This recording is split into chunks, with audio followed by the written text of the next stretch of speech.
Bueno, hoy trabajaremos en forma muy sucinta un tema, el de los 4 discursos en la enseñanza de Lacan. Ya desde 1953, con Función y Campo de la Palabra y el Lenguaje, le había otorgado al discurso un lugar preeminente en la fundamentación del psicoanálisis. 16 años después, ya en el seminario 17, en el reverso del psicoanálisis, lo considera como una forma de vínculo social, como un lazo social inédito hasta que Freud lo inventó. Por lo tanto, el psicoanálisis es un discurso y además es el discurso que posee la característica de poder dar una razón a los demás discursos, algo que iremos intentando desarrollar. Entonces, un discurso es una enunciación que inscribe un acto. ¿Qué quiere decir esto? Que de alguna manera en los 4 discursos hay 4 formas de inscribir un acto. Un acto en psicoanálisis lo entendemos como algo que marca un antes y un después, radicalmente distintos, y que hace surgir al sujeto del inconsciente, en la cadena significante, en esto que decimos S1, S2, en fin. Lacan lo que está haciendo es una formalización justamente que sigue el estilo de una escritura algebraica, es decir, va a utilizar letras, 4 letras en concreto, que definen 4 lugares que pueden ocupar estas letras y que se van combinando. Es decir, en estos discursos que luego iremos viendo, hay como un cuarto de vuelta en estos lugares que hace que roten las letras en combinaciones. A cada una de estas combinaciones le corresponde un discurso. Voy a compartir pantalla para que podamos justamente ver esta formalización de los cuatro discursos.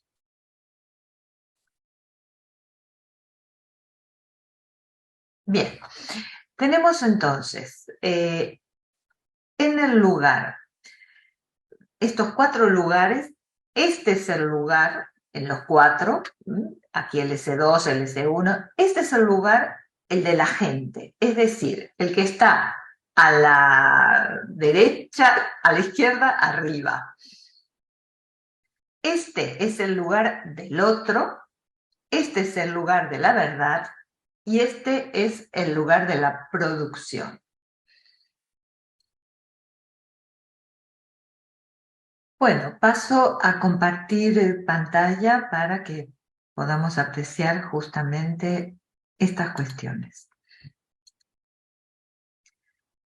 Bien, ¿qué nos encontramos aquí en estos cuatro lugares? El lugar de la gente, al arriba a la izquierda, el lugar de la verdad, abajo a la izquierda, el lugar del otro con mayúscula y el lugar de la producción. Con respecto al lugar de la gente. El lugar de la gente es el lugar del orden y de la orden.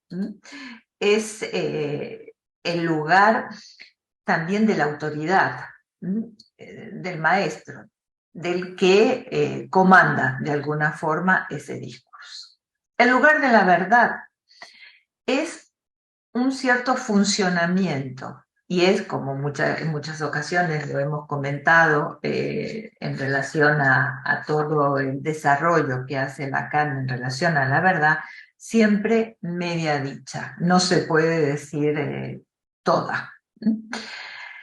Abajo a la derecha tenemos la producción, el lugar de la producción, aquello que cae como resto, el remanente del acto, lo que queda.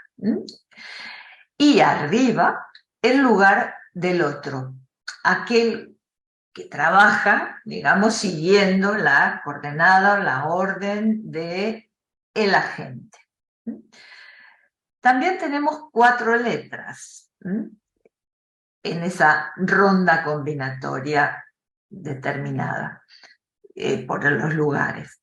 La primera letra es la S1, S1 significante amo, el que comanda. La S2 es el otro significante en la cadena, recuerden que hablamos de S1 como S2, S3, en fin, que se desplaza esa cadena hasta donde pueda desplegarse. Es el significante del saber, es decir, el S2 es el que da sentido en esa lectura pre-Q, esa lectura siempre después, a S1, y es el significante del saber. Un saber también sobre el goce. Lacan lo pone en el lugar del esclavo. Siguiendo un poco la dialéctica del amo y el esclavo de Hegel, Lacan lo toma en este sentido y habla del amo, incluso del discurso del amo, pero al otro en esta posición como de cumplir con la orden del amo, pero también como el que detenta el saber hacer. El amo no sabe, busca el saber del esclavo, pero el que sabe hacer, el que sabe, es el esclavo. La producción, o ese resto, ese desecho, el plus de goce, el producto, la causa también del deseo, la repetición de un trazo, la escritura de goce, es decir, hay diferentes formas de justamente nombrar este A minúscula, que va a tener un lugar muy importante, como iremos desarrollando en el discurso del analista. Y finalmente, la S tachada o el sujeto dividido. Compartiré de nuevo pantalla para que podamos entonces tener presente los 4 discursos y justamente cómo se van ubicando cada una de esas letras y de esos lugares en esa combinatoria. Vamos a empezar por el discurso del amo o el maestro. Es este que está aquí, donde hay una ley que ordena una operación significante, S1, S2, que tiende a ocultar debajo de la barra al resto. Es decir, que hay un S1, un significante amo, que ordena, que comanda, sobre este S2, que decíamos es el significante del saber y campo del esclavo. Teniendo en cuenta esta variación que hace Lacan con respecto a esta dialéctica hegeliana del amo y del esclavo, donde hace una cierta diferencia en el sentido de que el amo no proviene de la lucha a muerte por el puro prestigio, ¿no? En esa lucha que el esclavo se habría detenido para que el otro disponga de su vida, digamos, ¿no? Hegel no recoge quizás el hecho de que también el amo se detiene, ¿no? Hegel hace intervenir solo 2 términos, el amo y el esclavo, frente a Lacan, que justamente incorpora otros 2 términos, el A y el S tachado, el sujeto dividido y el objeto causa de deseo, objeto de goce. De ese discurso, digamos, donde hay alguien ubicado en esta posición de amo de la verdad sobre el saber, con esta dificultad de la verdad y del saber, de esta cópula entre verdad y saber, porque decíamos, la verdad no se puede decir toda, hay un medio dicho de la verdad. Y el objeto A como producción que queda por debajo de la barra, oculto por debajo, y que Lacan llamó plus de gozar, haciendo referencia a algo que tiene que ver con un concepto en Marx, que es la plusvalía. Por eso Lacan le llama plus de gozar. Es decir, que coge de Hegel y de Marx unos conceptos, pero los reinterpreta, digamos. el discurso del amo viene a ser como una síntesis en este seminario, el reverso, el 17 de 1969-70, una revisión de algo que trabajó ya Lacan en el seminario 11 en cuanto a la constitución subjetiva, al proceso de alienación y de separación, ¿no? Por otro lado, no hace falta que aquí se ubique alguien en concreto, ¿no? Un amo para que exista su discurso. Puede ser una función, puede ser alguien o algo que ocupe ese lugar de amo. Pasamos a este otro discurso, al discurso universitario. El lugar, vemos de agente, el lugar del que comanda, está ocupado por el saber. Es decir, que es como el motor. Este saber dirigido al objeto plus de gozar, es decir, a un saber que se dirige a un saber sobre el goce y que provoca la división del sujeto. Está aquí abajo. ¿Por qué decimos que provoca la división del sujeto? Porque en definitiva esta búsqueda del saber sobre el goce, decíamos, es imposible, hay ahí algo que no se termina de poder poner en palabras, no todo se puede poner en palabras.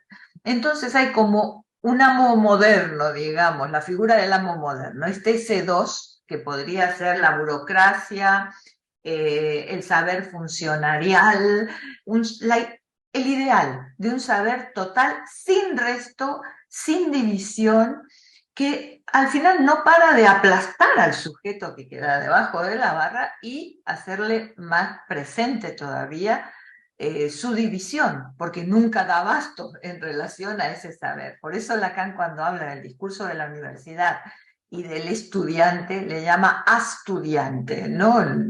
Es un neologismo para nombrar justamente algo de esta división, de esta tiranía del saber y de un aplastamiento, en definitiva, de la verdad, ¿no? En esto, insisto, de esa imposible unión entre el saber y la verdad, o este saber total acerca de la verdad. Como producción, como resto, encontramos al sujeto dividido, justamente, queda como un resto. Pasamos a un discurso más vistoso, diría yo, más barroco, el discurso de la histérica. Aquí, ¿qué es lo que vemos? En primer lugar, como el lugar de agente, el que comanda, el sujeto dividido. Y esto lo vemos en la clínica con la presentación de histéricas o histéricos, por el lado del no puedo, no doy abasto, no doy, no puedo, instalados en esta división que exponen de alguna forma, que explican. El lugar justamente del S1, del significante amo, y el lugar del saber. Entre el saber y la verdad hay aquí un imposible. Ya ven que no hay relación, ¿no? Como un poco poniendo de manifiesto que hay un saber imposible. ¿Cuál es este saber? Bueno, es lo que desde Lacan se nombra con un aforismo, no hay relación sexual, y todo lo que hemos ido desarrollando en relación a ese aforismo. Ahora bien, la histérica en su división busca o se dirige a un otro, este es el lugar del otro, ¿recordáis? Que pone como amo o ubica como un amo, amo del saber, amo de la verdad, pero que al mismo tiempo lo ubica en ese lugar para destituirlo. Es decir, va al médico, va al profesor, le pide la opinión, le pide una definición para luego decir, no se trata de eso, porque debajo de su división, vemos del sujeto dividido, vemos que esconde lo más agalmático, el objeto más preciado, el objeto de goce, el objeto de deseo, esa preciosa verdad, ya que está el objeto en el lugar justamente que decíamos es el de la verdad. Ahora bien, hay que tener en cuenta que el discurso de la histérica está en el origen del psicoanálisis. Freud escuchó realmente lo que las histéricas le venían a traer, su división subjetiva y lo que escondían, su posición de objeto y lo más preciado de esa verdad de goce, y con esto construyó e inventó el discurso y sostuvo el discurso del analista, dando otra vuelta de tuerca en esta combinatoria de los lugares y de las letras. ¿Qué es lo que domina o qué es lo que está en el lugar de la gente? Justamente el objeto, el resto, el desecho del discurso, ¿no?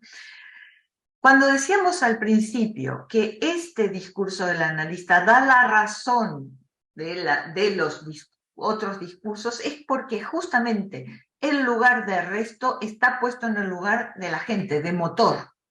No queda o escondido o atrapado o cuestionado. Está en el lugar de la gente. Eso es lo que provoca y sostiene ese discurso, en lugar de mando, digamos. En el puesto de mando. Como desecho y como producto del saber, que lo vemos que está por debajo de ese objeto que comanda. ¿De qué se trata este saber? Es el saber del analista, en tanto saber que encontró en su propio análisis, en su propia formación, vitalicia, por cierto.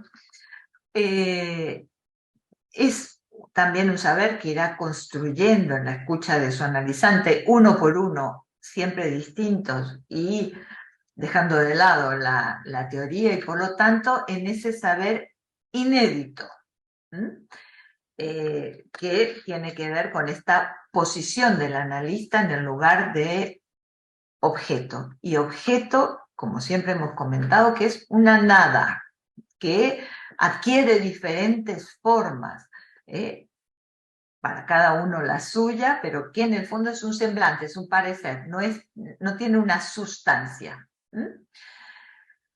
Justamente por ese lado, y de ahí la importancia de hacer semblante de objeto, decimos en el analista, para provocar en el lugar del otro, el analizante, la división subjetiva. ¿Qué quiere decir esto? La interpretación, ¿hacia dónde se dirige la interpretación analítica? A barrar al otro, a dividirlo, a cuestionarlo, a hacer surgir una pregunta. Si hay un otro completo, no se pregunta nada, porque tiene todo, está completo. Es esta barra lo que permite que surja una pregunta, una cuestión. Ahora, estos son los 4 discursos.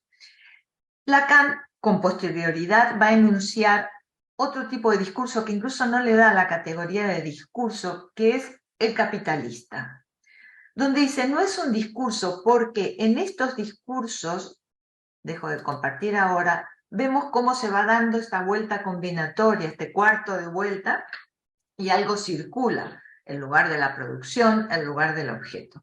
En el discurso capitalista hay algo como de una circularidad total y enloquecida y enfebrecida, donde no hay la posibilidad de un corte, de un orden.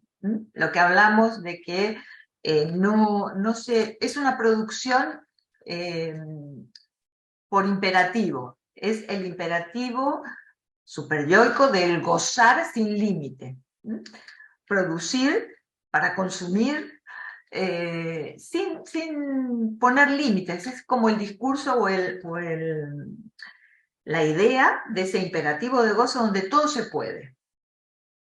Se puede cambiar de sexo, se puede vivir eternamente, se puede... Ilusiones, evidentemente, pero promovidas desde un discurso, desde el discurso capitalista.